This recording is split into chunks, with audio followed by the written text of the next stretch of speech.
அனைவருக்கும் வணக்கம். ஆடி மாதங்களிலே மிகவும் சிறப்பு வாய்ந்த நாளாக வாரந்தோறும் வரும் வெள்ளிக்கிழமை கருதப்படுகிறது. அதுவும் ஆடி மாதத்தில் வரும் கடைசி வெள்ளிக்கிழமை மிகவும் சிறப்பு வாய்ந்ததாகும். கோயில்களில் வழக்கமாக சிறப்பு வாய்ந்த நாட்களில் விளக்கு பூஜை செய்யப்படுவது வழக்கம். அந்த வகையில் ஆடி வெள்ளிக்கிழமை நடைபெறும் குத்துவிளக்கு பூஜை மிகவும் சிறப்பு வாய்ந்ததாகும். ஆடி மாதங்களில் களை கட்டும் அம்மன் கோயில்கள் இந்த ஆடி கடைசி வெள்ளிக்கிழமை தினத்தில் நடக்கும் பூஜை மிகவும் சிறப்பு வாய்ந்தது. ஆடி கடைசி வெள்ளியில் நடக்கும் குத்துவிளக்கு பூஜையில் பங்கேற்றால் பெண்களுக்கு ஏராளமான நன்மைகள் கிடைக்கும்.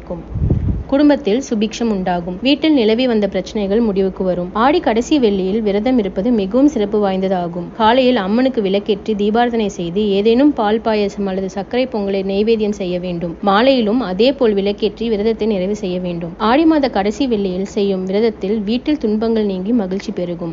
ஆடி மாதத்தில் பெண்கள் பெரும்பாலும் தங்கள் வீடுகளில் நடத்தும் பூஜை சுமங்கலி பூஜையாகும். தங்கள் மாங்கல்யம் பலம் பெறுவதற்காகவும் செல்வ செழிப்புடன் வாழவும் இந்த பூஜைகள் செய்வார்கள். ஆடி மாத கடைசி வெள்ளியில் பெரும்பாலான பெண்கள் தங்கள் வீடுகளில் இந்த பூஜைகளை செய்வார்கள். அக்கம் பக்கத்தில் வசிக்கும் சுமங்கலிகளை அழைத்து இந்த பூஜைகளை அவர்கள் செய்வார்கள். ஆடி மாத கடைசி வெள்ளி அன்று மிகவும் விசேஷமான நாள் என்பதால் குடும்பத்துடன் அம்மன் கோயிலுக்கு சென்று சிறப்பு பூஜை செய்யலாம். சிறப்பு வாய்ந்த நாளில் அம்மனுக்கு சிறப்பு பூஜை செய்து வணங்குவதன் மூலம் மனம் குளிரும். தங்களால் எதுவும் செய்ய இயலாதவர்கள் தங்கள் வசிக்கும் அல்லது தாங்கள் பணிபுரியும் இடங்களுக்கு அருகில் உள்ள கோயில்களுக்கு சென்று வழிபடலாம். இல்லாவிட்டால் தங்கள் வீடுகளிலே மனம் உருகி தெய்வத்தை வழிபட்டாலே சிறப்பாகும். இது போன்ற தகவல்களை மேலும் தெரிஞ்சுக்கணும் அப்படின்னா நம்ம சேனலை சப்ஸ்கிரைப் பண்ணிக்கோங்க.